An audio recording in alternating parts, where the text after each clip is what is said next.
Olá, eu sou o Luiz, sou aluno especial do programa de pós-graduação em Ciência da Computação da Unifesp, do campus São José dos Campos.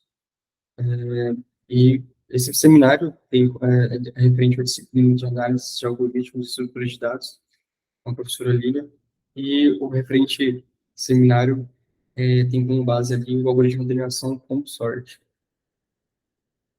Aqui temos um breve sumário de como a nossa apresentação seguirá, a nossa ordem, onde irei tratar um pouco da introdução sobre o algoritmo, uma variação que teve ali uma leve diferença, mas que conseguiu obter ganhos de performance em relação ao algoritmo original, desenvolvimento do código, passando por análise de complexidade, execução do código, passo a passo. Posteriormente, a análise de experimentos envolvendo ali alguns algoritmos, como o CompSort 11 e o GlobalSort. Por fim, ali a conclusão e as referências. Bom, esse algoritmo, ele foi teve como inspiração um trabalho que Kenneth propôs em sua pesquisa sobre ordenação e pesquisas de dados, onde ele sugeriu determinados valores para um H para serem utilizados no shell sort. Esses valores que foram sugeridos conseguiram otimizar esse algoritmo e entregar ainda uma performance melhor ainda. Contudo, que a gente não tinha feito essa mesma pesquisa, esse mesmo exercício, né, para o Bubble Sort. E aí deu a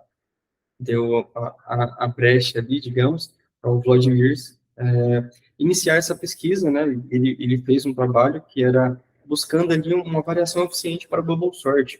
E eu denominou de CombSort, o algoritmo do Pent, no caso, e que, posteriormente, esse algoritmo ele foi redescoberto, lá em 1991, por Stephen e Richard, e que tiveram como trabalho, como resultado desse trabalho, né, uma publicação na Byte Magazine.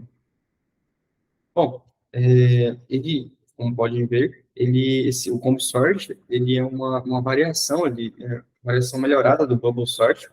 A sua ideia básica é eliminar os números menores que ficam ao final da lista, ou seja, trazer eles mais para o início, e jogar os maiores números que estão no início da lista para o final o mais próximo disso, né? Esse algoritmo, ele não é estável, ou seja, ele não garante que mesmo os números terão a sua ordem mantida, né? Então, pode haver essa diferença entre os mesmos números terem posições alteradas ao longo do processo de ordenação.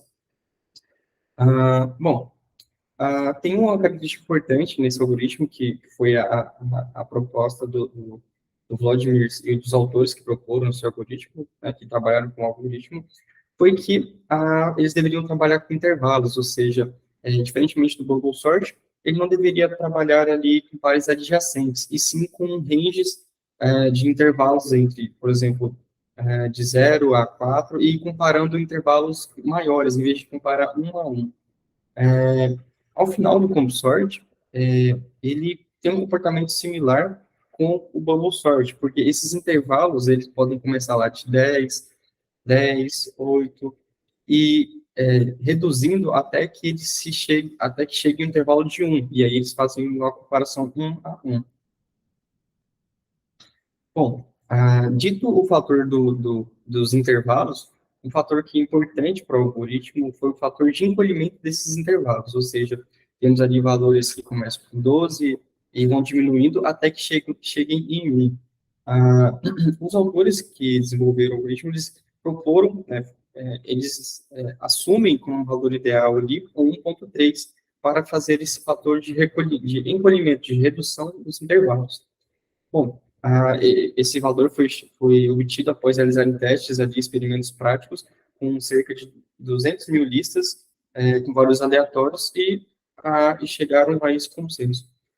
Esse valor é importante ser calculado, ser um valor exato ali, pois um valor muito pequeno chega a atrasar o algoritmo devido à grande quantidade de comparações que vai ser feita, ou seja, quando a gente reduz um intervalo de 1, por exemplo, ele compara mais vezes mais posições, em vez de conseguir comparar de forma espaçada. Por outro lado, um grande valor, né, pode não tratar de forma eficaz as tartarugas, ou seja, os valores menores.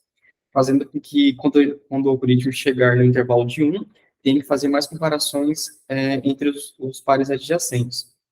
Bom, a fórmula exata, de fato, desse fator de encolhimento, ele é expresso por 1 dividido por 1 menos 1 sobre E elevado a φ, onde o φ é correspondente a esse número aqui, 1,6618, etc. E o resultado dessa operação é esse valor aqui, e que é comumente arredondado para 1,3. Bom, uma variação do CombSort é a utilização do CombSort 11, que ele nada mais é que todas as vezes que tivermos um fator de encolhimento igual a 10 ou 9, a gente vai estar reescrevendo esse valor como 11. Então, por exemplo, foi notado que todas as vezes que os intervalos de encolhimento ali iam chegando ao fim, sempre tinha esse padrão de 11, 8, 6, 4, 3, 2, 1, ou 10, 7, 5, 3, 2, 1, ou 9, 6, 4, 3, 2, 1. E notou ali, com alguns experimentos, que todas as vezes que, quando substituem o valor 9 e o valor 9 ou 10, com esse valor de recolhimento para 11, obtiveram maiores chances de que, ao chegar com um intervalo igual a 1, ter menos valores a serem ordenados de fato. E aí, esse algoritmo ele consegue obter uma performance justamente por isso, em relação ao seu algoritmo original. O CombSort, ele tem ali como pior caso, basicamente, um O de n ao quadrado. Como caso médio, ele tem um O de n ao quadrado sobre 2 elevado a p, onde p é o número de incrementos, ou seja, o número de incrementos em relação àqueles intervalos que ele terá que percorrer.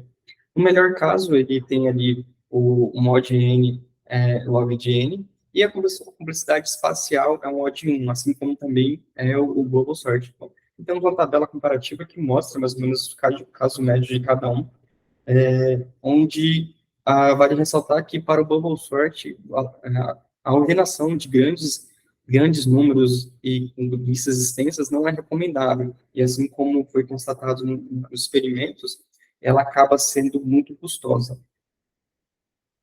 Bom, com relação ao código, tá? Foi desenvolvido uma solução do código onde a gente trabalhou aqui testou tanto o CombSort original como o CombSort 11. Então, a diferença basicamente é o processo de retornar o gap ou intervalo que vai ser utilizado. Então, tomemos primeiramente o gap aqui como CombSort original, onde, por exemplo, esse valor que vai entrar aqui inicialmente é o tamanho de um array. Então, ao tomar, por exemplo, um array ali, um tamanho 14, a gente faz essa divisão de 14 por 1,3 e a gente tem um valor de 10 como resultado do gap, né? E aí, aqui no CombSort original, ele é retornado diretamente aqui. Já a diferença do CombSort 11 é que, quando esse gap for igual a 9 ou 10, a gente estaria retornando o valor 11 e alterando um pouco os dois próximos valores do fator de encolhimento, né? Então, essa é basicamente a diferença e o resto continua continua igual. Então, inicialmente é recebido aqui como gap o size do tamanho da lista, né, ali, então, tomemos ali como 14, por exemplo, e aí ele calcula aqui, colocado aqui uma flag para dizer que não houve nenhum elemento alterado, né, porque realmente não houve, e aqui ele calcula o gap, o próximo intervalo. Então, 14, ele retorna um gap aqui, se for o combo sort, ele retorna o gap o combo sort 11, né, ele retorna 11, mas se for o original, ele retorna o 10, e aqui vai ser importante para fazer as comparações entre os gaps. Então, com um gap ali, vamos reduzir um pouco esse gap para um gap de 4, né? Supondo que chegamos a um gap aqui de 4, por exemplo, e aí ele vai fazer as comparações. Então, o que ele faz? Ele compara a posição 0 com a posição 4 e verifica se a posição 0 é maior que maior do que o item que está na posição 4. Se sim, faz a alteração. Na próxima iteração, ele compara a posição 1 com a 5, e assim sucessivamente, até que haja comparações a ser feitas, e enquanto o gap for maior que 1, e enquanto ele realmente efetivou a troca. Quando ele não efetivar mais a troca, por exemplo, ele acaba por encerrar o algoritmo. E esse processo é repetido até que toda a lista de entrada ali seja ordenada de fato. Então, a execução do algoritmo, ao entrar com os valores 5, 9, 3, 60, 7, 1, 2, 14, 45, tem como resultado de saída 1, 2, 3, 5, 7, 9, 14, 45 e 60. Bom, trazendo mais de forma mais elucidativa, o passo a passo daquele array que foi executado anteriormente. Então, é fornecido esse array aqui de 9 posições e calculado o primeiro intervalo. Então, o primeiro intervalo vai ser de 9 dividido por 1,3, que vai dar 6. Então, ele vai comparar valores aqui no range de 0 e 6. Então, a primeira que ele conta aqui é o 5 e 2, ele troca posições. Nesse intervalo, nessa mesma intervalo, por exemplo, 1 e 7, 2 e 8, ele não encontra nenhum valor que deve ser substituído. Então, ele passa para o próximo valor, que é o 4. E aí ele realiza a comparação entre os valores 1 e 9, 1 e 4, as posições 1 e 5, desculpa, e ele encontra que o 9 deveria estar no lugar do 1 e vice-versa. E aí acaba realizando a operação. Ainda no intervalo 4, ele acha outro, que é o 7, o 3 e o 7, na posição 3 e o 7, que é o 60 e o 14. Faz a mesma troca. Não há mais troca, ele muda para o intervalo 3. O intervalo 3, que é 7 dividido por 1,3, ele obtém esse intervalo 3. Ele realiza as trocas dos valores na posição 3 e 6, que é o 5 e o 14. Posteriormente, na posição de intervalo de 2, intervalo de 2 não há mais trocas, então ele não tem que trocar. No intervalo de 1, ele troca na posição 0 e 1, aí ele verifica que o valor foi trocado, ele continua, porque ele é maior que 1, ele não é maior que 1, mas ele teve elementos trocados. Posteriormente, ele troca mais uma vez, que é o 645. No próximo loop, ele não tem mais o que trocar, e ele encerra o loop e tem todos os valores ordenados.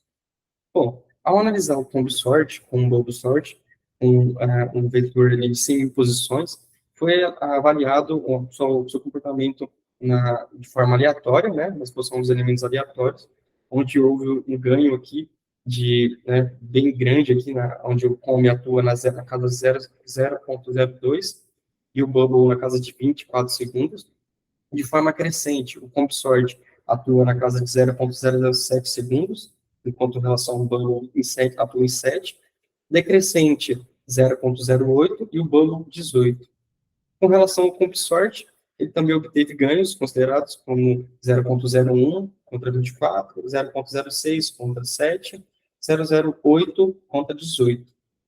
Já com relação ao CompSort original, ao CompSort, a variação do CompSort, o CompSort 11, houveram diferenças em relação a esse tempo de ganho ali, de desempenho, né, onde no CompSort, no aleatório, ele teve 0,02 segundos, e o CompSort 11, 0,01. Já o crescente, na CompSort, teve 0,07, e no CompSort 11, 0,06. Um decrescente, 0,08 para o CompSort, e 0,080 para o CompSort 11. E aqui foi o 0,08154, então um número bem maior. Então, comprovando que o CompSort tem um ganho de desempenho com relação àquela alteração do fator de encolhimento quando for 9 ou 10. Bom, por fim, o CompSort, ele consegue ali, embora tenha complexidade ali de O de n ao quadrado no seu pior caso, ele também conseguiu otimizar o algoritmo Bubble Sort e obter ali complexidades menores e trabalhar complexidades de, por exemplo, O de n ao quadrado sobre 2p para um caso médio, por exemplo, e conseguiu ali otimizar a performance do Bubble Sort, que não performa bem em grandes quantidades de dados, como pode ser visto anteriormente. Ele constitui de um bom uso de memória. Além disso, ele também utiliza a estratégia inteligente de intervalos, assim como o Shell Sort utiliza aquela estratégia de um H para comparar os seus valores, para ordenar os seus valores. E, além disso, o CompSort trouxe ganhos de performance em relação ao Bubble Sort, que o Bubble Sort não conseguiria ordenar tais valores em tão pouco tempo. E, por fim, essas foram as referências utilizadas para realizar o seminário em referente ao CompSort.